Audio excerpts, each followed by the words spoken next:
اللہ کا فرشتوں کی مجلس میں حضور کی ثنا کرنا یہ درود ہے، حضور کی مدح فرمانا، محبوب کی شانوں کو بیان فرمانا۔ یہ صحیح بخاری میں صلاۃ کا ترجمہ حضرت ابو العالیہ رضی اللہ تعالی عنہ سے کیا گیا ہے۔ تو پھر درود کا مفہوم بہت وسیع ہے، حضور کی مدح و توصیف، حضور کے حسن کا بیان، حضور کے خصائل کا عنوان، آقا کریم کے شمائل کا تذکرہ، حضور علیہ السلام کے فضائل کی باتیں، حضور کی عظمتوں کا عنوان، یہ سب کچھ درود کے زمرے میں آتا ہے۔ اور پھر ساتھ صیغہ بھی درود کا ہو اور اس میں شانیں بھی حضور کی ہوں، جس طرح درود تاج میں ہے، تو اس میں حضور پر درود بھی بھیجا گیا اور ساتھ حضور کی عظمتوں کو بھی بیان کیا گیا۔ تو یہ ایک خوبصورت گلدستہ بن گیا۔ درود شریف کے جو مفاہیم بیان کیے گئے ہیں، ان سب مفاہیم کو یہ اپنے جلو میں لیے ہوئے ہے یہ درود۔ تو کثرت کے ساتھ حضور علیہ السلام پر درود پڑھنے کی تلقین فرمائی گئی۔ حضرت ابی بن کعب رضی اللہ تعالیٰ عنہ فرماتے ہیں کہ آقا کریم نے ترغیب دی درود شریف پڑھنے کی، باقی امور اور عبادت، ذکر فکر تو میں نے عرض کی، ارشاد فرمائے کہ میں آپ پر کس مقدار میں درود پڑھوں، کتنا وقت، کتنا درود پڑھوں؟ تو آقا کریم نے فرمایا ماشیتا، جتنا تم چاہو۔ فرماتے ہیں میں نے کہا میں چوتھا حصہ درود پڑھوں گا، باقی 3 حصے دیگر عبادات اور دیگر وظائف اذکار بجا لاؤں گا۔ فرمایا جس طرح تم چاہو، جو تمہاری مرضی، لیکن اگر درود کی مقدار کو بڑھا دو تو تمہارے لیے بہتر ہوگا۔ تو میں نے کہا النصف، میں آدھا وقت درود پڑھا کروں گا اور باقی چیزیں باقی آدھے وقت میں کروں گا۔ فرمایا جس طرح تم چاہو، لیکن اگر درود کی مقدار کو بڑھا دو تو تمہارے لیے بہتر ہوگا۔ میں نے کہا کہ حضور میں 2 حصے درود پڑھوں گا اور 1 حصہ باقی وظائف اوراد بجا لاؤں گا۔ فرمایا جیسے تمہارا دل چاہے، لیکن اگر تم درود کی مقدار کو بڑھا دو تو تمہارے لیے بہتر ہوگا۔ فرماتے ہیں میں نے کہا حضور میں پڑھوں گا ہی درود، سارا وقت میں آپ پہ درود ہی پڑھتا رہوں گا۔ فرمایا پھر تمہارے سارے دکھ، تکلیف، اذیتیں، پریشانیاں، اس کے لیے یہ درود کفایت کرے گا اور تمہارے گناہوں کی مغفرت فرما دی جائے گی۔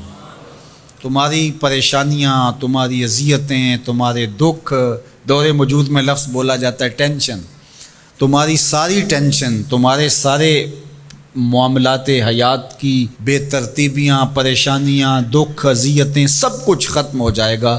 درود سب دردوں کا مداوع ہو جائے گا، سب دکھوں کا علاج ہو جائے گا، سب پریشانیوں کا حل ہوگا، سب مصیبتوں کا مداوع بن جائے گا، اور ساتھ ساتھ تمہارے گناہ بھی بخش دیے جائیں گے۔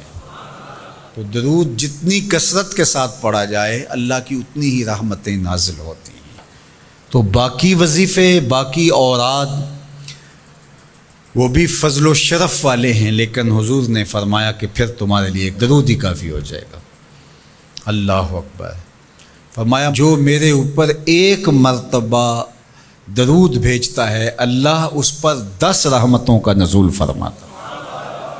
اور ایک حدیث میں آیا جو 1 مرتبہ میرے اوپر درود بھیجتا ہے، اللہ اس کے 10 گناہ معاف کرتا ہے، 10 درجے بلند کرتا ہے اور 10 رحمتوں کا نزول فرماتا ہے۔ تو درود پڑھا حضور پہ کام اپنا بن رہا ہے۔ تو درود پڑھنے سے انسان کا باطن سنورتا ہے، اندر پاکیزگی نصیب ہوتی ہے، گناہ دھلتے ہیں، عیب دھلتے ہیں، پریشانیاں ختم ہوتی ہیں، مصیبتیں، آلام، مصائب، دکھ، ٹینشن، پریشانی، جو کچھ بھی ہے یہ ختم ہوتا ہے، اور درود پرسکون بنا دیتا ہے انسان کو۔ راحت بخش ہے وظیفہ، سرور انگیز ہے یہ وظیفہ، نور بیز ہے یہ وظیفہ، ماحول میں شگفتگی پیدا کر دیتا ہے۔ اگر درود شریف پڑھو گے تو تمہاری بہت ساری پریشانیاں ختم ہو جائیں گی، تمہارے دکھوں کا مداوع ہوگا، تم ریلیکس ہو جاؤ گے درود پڑھنے۔ یہ درود شریف کی برکات ہیں۔ 1 مرتبہ درود پڑھنے سے 10 رحمتیں نازل ہوتی ہیں، اور جو بار بار حضور پہ درود پڑھتا ہے تو بتاؤ کہ کتنا بڑا ذخیرہ رحمتوں کا اس کے اطراف میں پھیل گیا۔ تو اس لیے کثرت کے ساتھ درود پڑھنا چاہیے۔ حضور علیہ السلام نے یہ بھی ارشاد فرمایا کہ جو میرے اوپر درود پڑھتا ہے میرے اوپر لازم ہے کہ میں اس کی شفاعت کروں گا۔ شفاعت رسول کے حصول کا ذریعہ درود بنتا ہے، چونکہ ہمارا آسرا ہی حضور کی شفاعت ہے۔ وہ دامن شفاعت کھولیں گے تو ہم گناہ گاروں کا کام بنے گا، اور وہ نصیب کیسے ہوگی حضور علیہ السلام کی شفاعت؟ کثرت درود سے۔ یہ بھی ارشاد فرمایا آقا کریم نے، قیامت کے دن میرے سب سے زیادہ قریب وہ ہوگا جو کثرت کے ساتھ میرے اوپر درود پڑھنے والا ہوگا۔ تو حضور کی قربت کا ذریعہ بھی درود ہے۔ کون سا مومن ہوگا جس کو حضور کے دیدار کا شوق نہیں ہے؟ کثرت درود کی برکت یہ ہے کہ حضور کا دیدار نصیب ہوتا ہے۔ حضور کا دیدار نصیب ہو جائے تو بتاؤ اور کیا چاہیے۔